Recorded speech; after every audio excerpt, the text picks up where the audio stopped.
բողոքի ակցիայի ցուցարարները։ Այստեղ է գտնվում նաև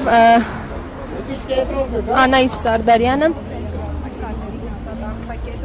Նախ որպես Հայաստանի Հանրապետության քաղաքացի ձեր կարծիքով մեր իշխանությունը որևէ քայլ ձեռնարկում է գերիներին ազատ արձակելու համար եւ այս գործողությունները, որոնք հիմա նաեւ ուղղված են եկեղեցու դեմ, որքան պետք է շարունակվեն։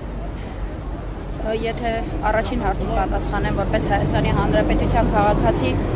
իշխանություններին կխնդրեմ որպեսզի տեղ թողեն, որ հետո իրանց համար էլ կանգնողներ լինեն, իսկ ես առաջի կանգնողներից կլինեմ, հավատացեք, եթե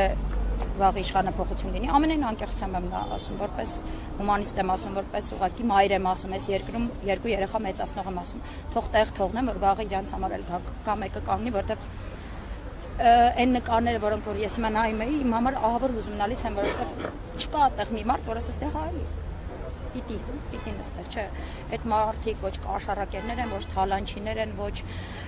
հանցագործներ են, իրանք մի տեղում են, որտեղ որ ինձ թվում է միայն հանցագործներ պետք է լինեն։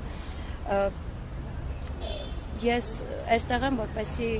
մենք մի հոգով ավել լինենք, որպեսզի այդ Եվրոպայի պատգամավորները, եվրոպացի այո պատգամավորները տեսնեն, որ մի հոգի ավել է այստեղ կանգնած, քիչ լինենք, թե շատ լինենք, միևնույն է մեր ձայնը թող լսելի լինի ու կարծում եմ շատ կարևոր է, որ մենք իրենց ասենք, որ օքեյ չի, այսինքն չգան Հայաստան միայն գառնին տեսնեն, ինչ որ, չգիտեմ, արարողակարգային բաներ անեն, գնան ծաղիկ խոնարեն, չնայած ծաղիկ խոնարելու տեղն էլ քանդել են, ինձ թվում է այդտեղ չեն գնում ծաղիկ խոնարելու, ուզում եմ որ տեսնեն, որ չէ, մեր երկրում, եթե իրենք համարում են, որ սա ժողովրդավար պետություն է, մեր երկրում կա արդեն 60-ից ավել քաղաք պարտարկելու, դա նորմալ չի։ Անահիս, ձեր կարծիքով միջազգային կառույցները ինչու են լոբում Հայաստանում տեղի ունեցող այս գործընթացների հետ կապված, նախկինում մենք հիշում ենք, որ աղաղակում էին, եթե որևէ նջատ է պետք գրանցվի Հայաստանում։ Գիտեք, հենց ինքնիշխանությունը իմ կարծիքով ժողովրդի եւ պետության դրա մեջ է կայանում, երբ որ դու չես սպասում, որ ինչ-որ մեկը քո փոխարեն ինչ-որ բան ասի, երբ որ քո երկրում ես շատ լավ այդ դեպքը հիշում եմ արցախցիների տարհանման օրերին, գիտեք այդ օրերին ես ինչով էի զբաղված, բազմաթիվ արցախցիներին ընդունելով, տեղավորելով եւ նրանց համար սնունդ հավաքելով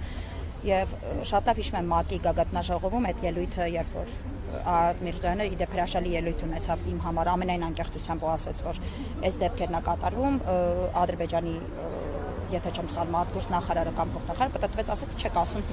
ձեր ղեկավարը ասում է ամեն ինչ օքեյ է։ Դրա համար եմ ասում, մի սպասեք էլի, որ ինչ-որ մեկը պիտի գա, մեզ պուպուշանի, մեր գլուխը շոյի, ասի, վա, ես ինչ խեղճ եմ, չէ, եթե մենք մեր երկրի ղեկավարը ասում է, որ մեր ոչ ոք չի կատարում, շատ լավ մարդիկ անցնում են, ոչ մի պայթյուն տեղի չի ունեցել, ու չգիտենք էլ միջև այդ պայթյունը ինչի արդյունքում էր տեղի ունեցել, ոչ մի երեխաներ ռումբից չեն մահացել, իդեպ այդ երեխաներին երկու, որոնք որ մահացան հենց առաջի օրը, նրանց 20 թվականին տարհանման ժամանակ դիմավորել էի ես նրանց եւ նրանց մայրիկին տեղ եմ տվել, այո, ուզում եմ ասեմ, եթե մենք չենք այդ ընկալու մեր ղեկավարությունը մենք ենք, չէ՞, վերջիվերջո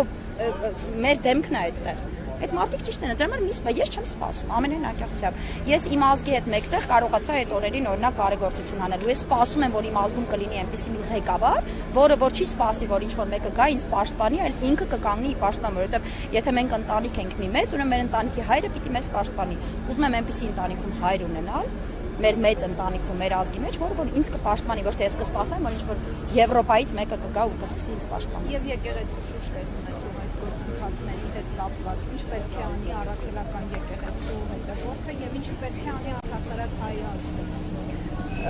Նայեք, շատ եմ խոսել այս մասին, կկրկնվեմ երևի թե, բայց եկեղեցին նայել որպես գիտակցել, որ նայել որպես եկեղեցուն, որ մի հոգևորականով,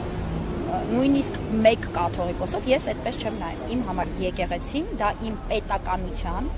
ամենակարևորագույն ինստիտուտներից է։ Անգամ նույնիսկ երբ որ պետականություն չի ունեցել մեր երկիրում, միևնույնն է կարևորագույն ինստիտուտներից մեկն է եղել եկեղեցին։ Եվ ես այսօր թողնել, որ ինչ որ մարդիկ տշեն այդ հիմքերը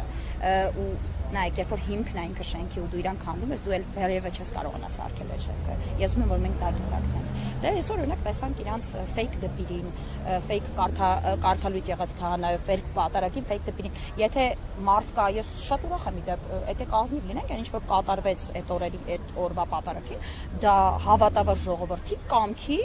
ներկայությունն էր, որ մենք չենք գնում այդպես բանի մասնակցել։ Դուք այնտեղ տեսել եք, բացի իրենց, հա, սատարող այդ փոքրիկ ինչ-որ մասայա, չգիտեմ, շատ թեկուզ մեծ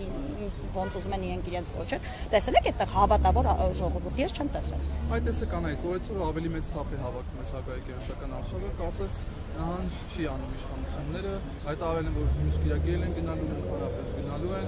Ինչ է կարծում, ի վերջո հաջողելու են այս հակաեկեղեցական արշավը, թե ոչ։ Եկեղեցին եղել է 1700 քանի տարի։ Եկեղեցին եղել է պատիվ ունեմից, Հայաստան Դաշինքից, ՔՊ-ից, ՀՀՇ-ից, բոլոր կուսակցություններից առաջ հավատացած եղեք լինելու է ինձանից, ձեզանից եւ մեր երեխաներից հետո, որովհետեւ եկեղեցին մեր պետականության հիմնասյուներից մեկն է։ Եկեղեցին այն ինստիտուտն է, որը որ չպիտի չափվի ինչ-որ մեկի ուզելով կամ ինչ-որ մեկի չուզելով։ Մնալու է ու հավատացած եղեք, իսկական հավատավոր հայը դրա կողմնակից է։ Ես վստահ եմ։ Շնորհակալություն։